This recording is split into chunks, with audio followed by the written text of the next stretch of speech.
또 이 40대 체중 관리를 잘 해야 될 필요가 있는 게 폐경은 보통 40대 후반에서 50대이긴 한데 요 40대 시기에 체중이 늘기 좋은 환경인데 이때 관리를 잘 못하면 갱년기를 지나면서 이제 진짜 질환으로 많이 발현이 되기 때문에 네. 이때 체중 관리뿐만 아니라 식습관 관리 이런 걸 잘 하시는 게 굉장히 중요합니다. 길게 봤을 때에도 중요한 시기라고 볼 수가 있어요. 네. 사실 다이어트도 환자분마다 본인 습관마다 맞춤 처방을 해드려야 되긴 하지만 어떤 분이라도 무조건 좀 잘 지키시면 성공 확률을 높일 수 있는 수칙이 있습니다. 그래서 제가 몇 가지 설명을 좀 드리면 첫 번째로는 구체적인 감량 목표를 세우는 것이 굉장히 중요합니다.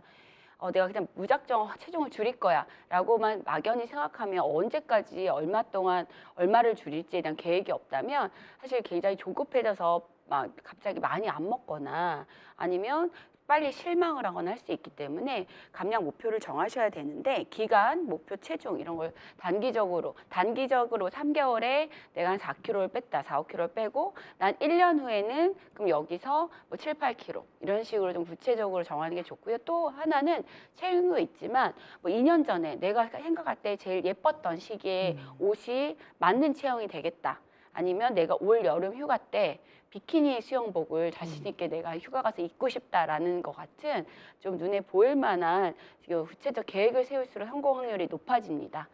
두 번째는 어떤 상황에서도 자신의 다이어트 수칙을 지켜라라고 말씀을 드리는데 사실 해야 되는 게 정말 많아요. 체크해야 되는 뭐 우리가 지켜야 되는 다이어트 방법이 굉장히 많은데 그걸 한꺼번에 다 하겠다고 마음을 먹으면 굉장히 어렵습니다. 부담도 되고. 그래서 우리가 연초가 되면 2가지, 뭐 3가지 정도로 계획을 꼭 지키고 싶은 계획만 세우는 것처럼 다이어트를 하실 때에도 뭐 나는 3끼를 꼭 먹겠다. 아니면 밤 7시, 8시 이후에는 안 먹겠다. 아니면 술을 안 마시겠다. 아니면 난 운동을 주 3회 이상을 꼭 하겠다 같은 같이 좀 내가 먼저 우선순위를 둬서 했으면 하는 목표를 한 2가지, 3가지 정도만 정해놓고 그것은 무슨 일이 있어도 지키겠다라고 결심을 하시면 성공 확률이 높아집니다. 자, 그리고 세 번째. 내가 잘 안 될 수도 있다라고 생각하면서 본인에게 여유를 좀 줄 필요도 있으세요. 잘 지켜야 된다고 말씀을 드렸지만 사실 한번 내가 세운 규칙을 어겼다고 해서 당장 뭐 몸무게가 5kg, 10kg가 확 늘진 않거든요. 그래서 내가 그날 하루를 못했으면 그 다음날 아니면 하루를 잘 안 되면 2, 3일 정도는 그 전보다 조금 더 신경을 쓰시는 기간을 두고 하면 되고 아, 난 망했어. 실패했으니까 어제 그렇게 많이 먹어서 이 망한 김에 오늘도 더 많이 먹어야지. 뭐 그럴 오늘도 수 뭐 있어요. 해버려야지. 어차피 망했는데 뭐 이런 생각을 갖지 않는 것은 굉장히 중요하겠습니다. 그리고 4번 적당한 참을성을 유지한다. 이건 사실 수칙을 지키는 거하고 비슷하죠. 내가 좀 배고플 수 있어요. 내가 당연히 다이어트를 하면 운동을 많이 하면 더 몸이 처음에 힘들 수 있고 조금 덜 먹으면 배고플 수 있다라는 거에 대해서 미리 마음의 준비를 좀 하시고 그런 상황에 대해서 나는 참을 수 있다라고 스스로 계속 리마인드 하시는 게 굉장히 필요할 것 같고요.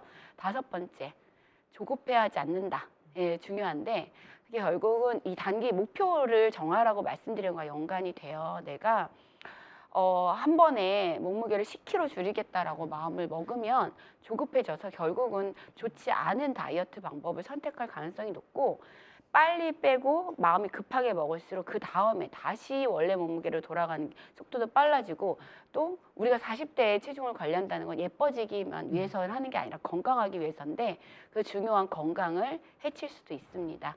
그래서 조급해하지 않고 차근차근 천천히 다이어트는 사실 평생 하는 거니까요. 네. 네. 그 20, 30대는 진짜 다이어트 해야지 하고 급진급파 이런 얘기 네. 많잖아요. 급하게 빼고 했는데 지금은 이제 40대는 그런 그렇죠. 조급함으로는 안 되는 거죠. 안 되고 네. 몸이 더 상할 수 있어요. 차라리 안 하는 게 나을 수도 있는 네. 상태이기 때문에 절대로 급격한 다이어트는 하시면 안 됩니다. 네. 그 아까 여기 이제 그 2번째에서 이제 자신의 다이어트 수칙을 지킨다 해서 3끼를 이제 먹어야 된다는 얘기 잠깐 하셨는데 그렇게 3끼 다 먹으면 칼로리 섭취가 많아가지고 이게 다이어트가 될까요?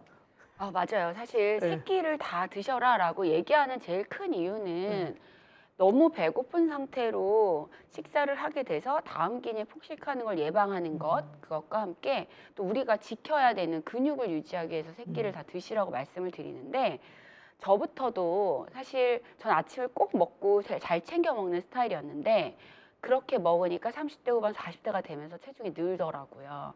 그 이유가 저녁 열량을 조절하지 못하는 날들이 있어요. 회식도 하고 약속도 하고 그러면 그렇게 먹으면서 아침까지 잘 먹으면 늘 수밖에 없어서 저녁을 잘 먹는 날은 아침 식단을 좀 조절을 합니다. 그래서 결국은 하루에 먹는 열량을 잘 조절을 하시는 게 중요하고 남자, 여자 지금 보여드리는 것처럼 일일 필요한 에너지 열량이 사실 신장과 체중에 따라서 다르고 사실 이거와 함께 살짝씩 내가 나이 들수록 필요 열량이 줄어들어요. 그래서 일반적으로 얘기를 드리면 남자분들은 하루에 1,800kcal, 여자분들은 1,500, 1,600kcal 정도가 필요한데 다이어트를 하신다면 여기서 필요 열량이 500칼로리 정도를 덜 드셔야 일주일에 0.5, 한 달에 2kg 정도를 무리 안 가게 체중 감량할 수 있습니다. 그래서 아침을 드시라고 강조를 드리지만 내가 만약에 저녁에 많이 드셨으면 당연히 아침, 점심 열량을 맞춰서 좀 조절을 하셔야겠죠.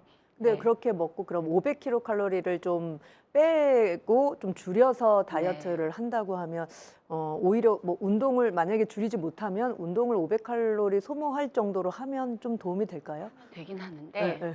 500칼로리를 참 쓰기가 쉽지가 않습니다. 내가 활동량이 굉장히 많다 하는 분들은 이제 보통은 사실 특별히 운동을 시간 내서 안 하는 분들은 요 가벼운 활동 수준이거든요. 앉아서 하는 일. 일반 사무직. 그래서 그러면 하루에 그러니까 킬로그램당 25에서 30kcal 정도밖에 못 써요. 그래서 이 계산을 해보면 먹는 거를 줄이지 않고 똑같이 먹으면서 빼려면 고강도 운동을 정말 많이 하셔야 되거든요. 그래서 만약에 내가 그날 좀 많이 먹었으면 근데 활동을 늘려서도 더 쓸 수 있으니까 앉아서만 있던 분들이 강한 활동 적어도 이제 뭐 좀 빨리 달린다던가 뭐 걷는 거를 평소보다 1시간 정도 더 한다던가 하는 활동을 늘리는 거는 좀 필요할 수 있고요.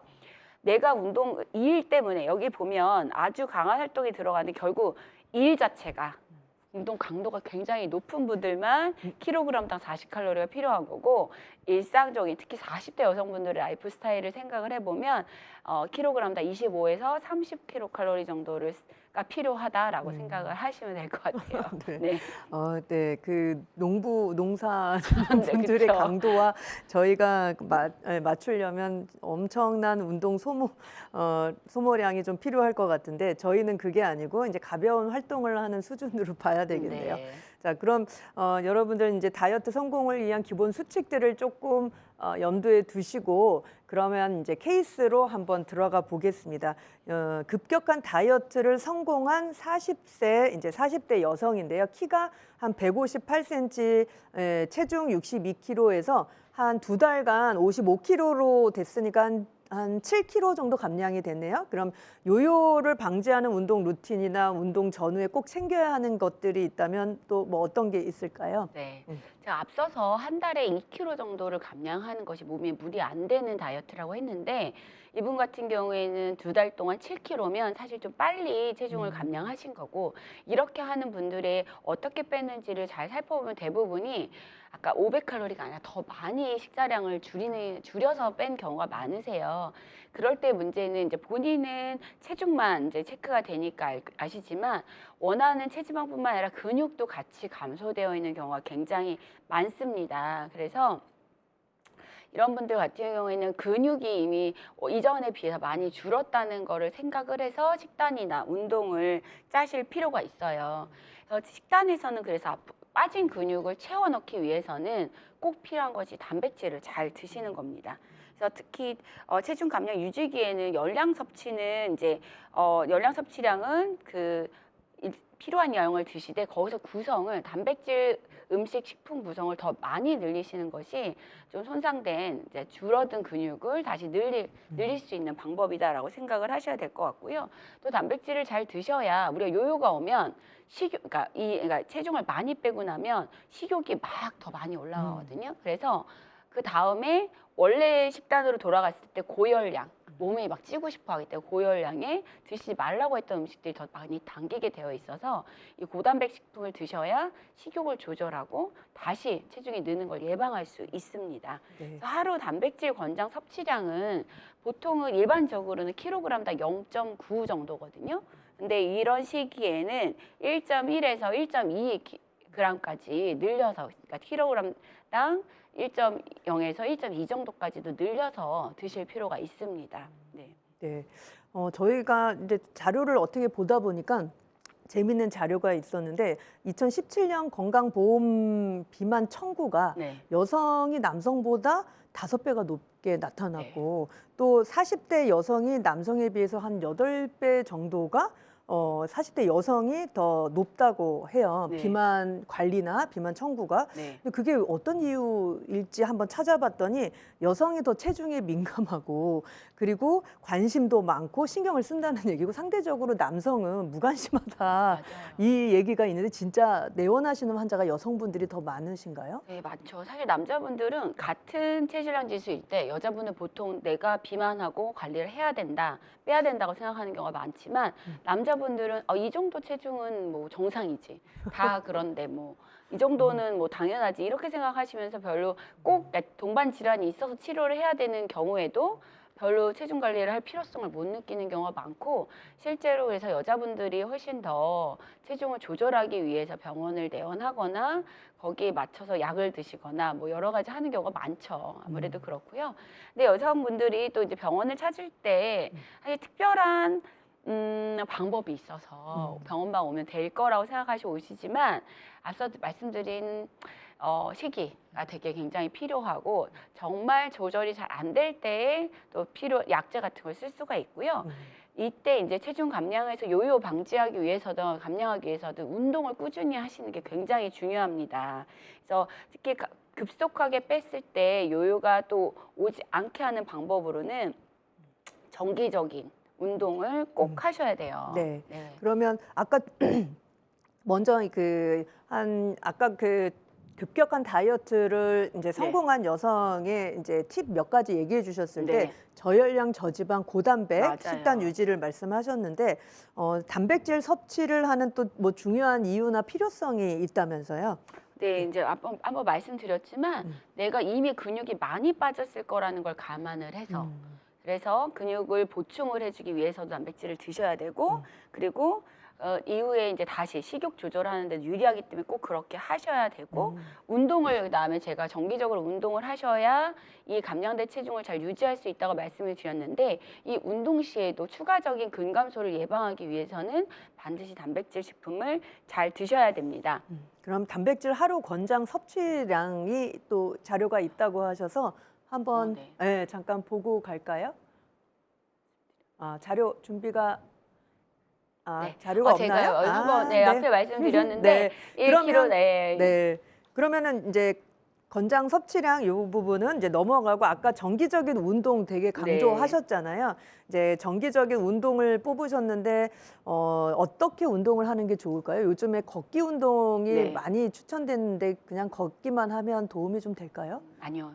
이제 이때에는 근육을 늘리기 위한 운동이 필요하고 그다음에 이미 한번 감소가 돼서 이제 체중이 늘기 쉬운 환경, 그러니까 급격하게 뺐기 때문에 체중이 늘기 쉬운 상태이기 때문에 사실 인터벌 운동을 좀 권해드립니다. 이 시기에는. 그래서 인터벌 운동이라고 함은 일단은 워밍업 단계, 부하기, 휴식기, 부하기 이렇게 해서 운동이 중간에 고강도 운동이 들어가게 하는 거예요. 그래서 부하기라고 하는 것은 굉장히 막 숨이 차고 내가 너무 힘들 정도의 고강도 운동을 전력으로 운동하는 시간을 중간에 두는 거죠. 그래서 내가 요 시기에 체지방도 추가적인 감량도 할 수 있고 적절한 단백질만 잘 섭취를 하신다면 그 고강도 운동을 할 때 근육도 늘 수가 있습니다. 이것도 중요한 것은 잘 중간에 휴식을 해서 그 고강도 운동의 그 운동 양을 유지할 수 있게 하는 것도 굉장히 중요하세요. 그리고 마지막에 그리고 휴식 마무리 운동이 반드시 필요한데 이게 나중에 아예 이 휴식계도 그 이후에 너무 그러니까 설명을 드리면 워밍업과 마무리 운동을 하셔야 이 근육이 더 만들어지는 그 시기를 줄 수가 있어서 꼭 필요하신 거고요.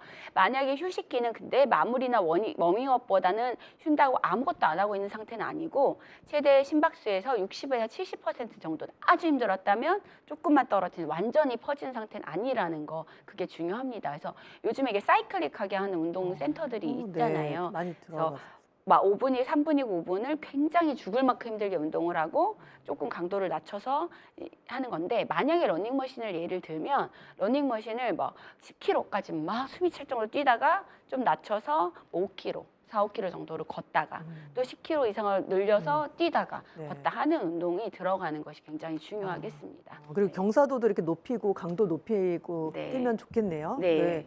그리고 그- 또 하나 또 추가적으로 말씀을 드리면 네. 아까 아침이랑 뭐 고단백 식사, 그다음에 운동을 말씀드렸지만 또 이 요요를 방지하기 위해서 중요한 것은 셀프 모니터링을 하시는 거예요.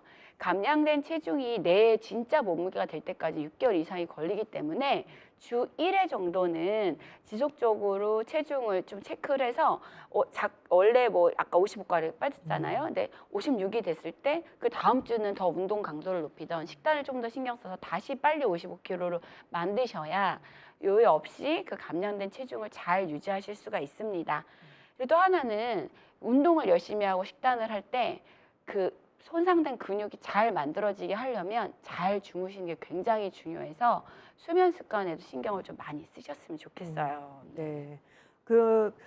인터벌 운동 같은 네. 경우가 이제 근육과 뼈를 강화시켜주는 이제 네. 골밀도 감소. 이게 또 40대에 그렇죠. 골다공증 위험성이 높을 때 이 네. 인터벌 걷기나 운동이 좀 많이 도움이 되겠네요. 그렇죠. 뼈에 계속 자극이 가야 또 뼈가 채워지거든요. 네. 그냥 누워만 있으면 뼈는 약해지기 때문에 네. 운동을 꼭 반드시 하셔야 됩니다. 네. 근데 그냥 하는 것보다 이런 고강도 운동이 들어가 있는 인터벌 운동이 40대에 정말 적절하게 네. 좋은 효과를 볼 수 있는 효율적인 운동인 것 같습니다.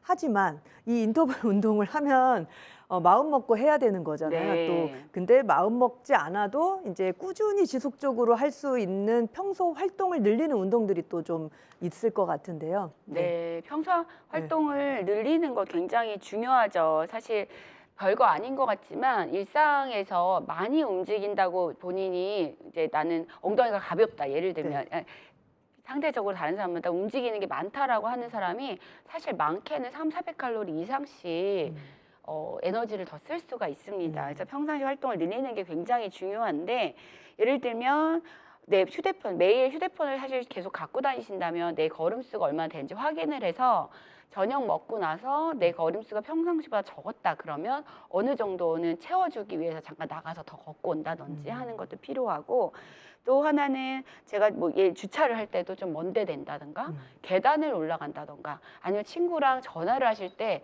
눕거나 앉아서가 아니라 걸어 다니면서 요즘에 또 우리 이어폰 되게 네. 좋게 많이 나와 있잖아요. 휴대폰 안 들고 다니면서 통화할 수 있게 그런 거 끼고 집안을 걸어 다니면서 전화 통화하는 것도 굉장히 좋은 방법이고요. 또 제일 중요한 거는 식사 후에 가만히 있지 않는 게 굉장히 중요해요. 그래서 식후에 눕지 않고 적어도 15분에서 20분 정도라도 잠깐 소화시킬 겸 산책하는 것도 굉장히 중요할 것 같습니다. 네.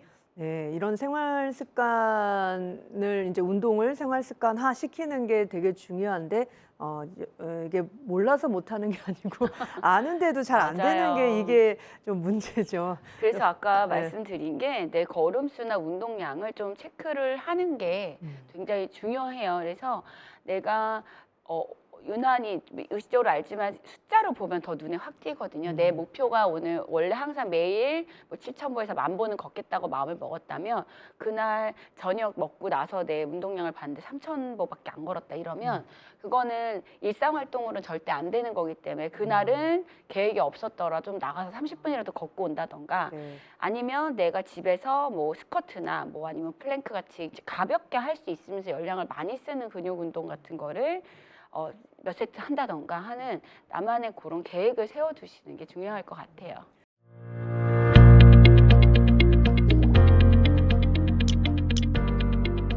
안녕하세요. 건강한 요일의 앨리스 대표 앨리스입니다. 어떻게 건강 관리를 하시나요? 내 건강은 내가 지켜야 합니다. 좋은 생활 습관을 만들어 간다면 아프지 않게 될 수 있습니다. 건강한 습관 만들기를 위해서 저희 앨리스 서비스를 시작합니다. 하루에 잠깐 라이브로 1시간 정도 원데이 코칭 시간을 갖습니다. 명의들을 모시고 건강에 대한 이야기를 하는데요. 나한테 맞는 생활 습관을 만들어 보실 수 있도록 원데이 코칭 준비했습니다. 강의만 듣는 게 아니고 자유롭게 물어보고 따라하고 함께 할 수 있는 시간입니다. 작심삼일 되시는 경험 많이 하셨죠? 자가 설문을 하신 분들께 유형별로 큐레이션된 영상을 한 달에 8번을 드리게 되고요. 영상을 보시고 미션이 생깁니다. 일주일에 3번씩 따라하게 되면 미라클 챌린지가 모여서 여러분들께 정말 미라클한 건강 상태로 만들어줄 수 있습니다. 건강 습관 어렵게 생각하지 마시고요. 재미있게 지속적으로 할 수 있게 여러분들과 같이 할 수 있는 챌린지를 만들겠습니다. 재미있게 하실까요?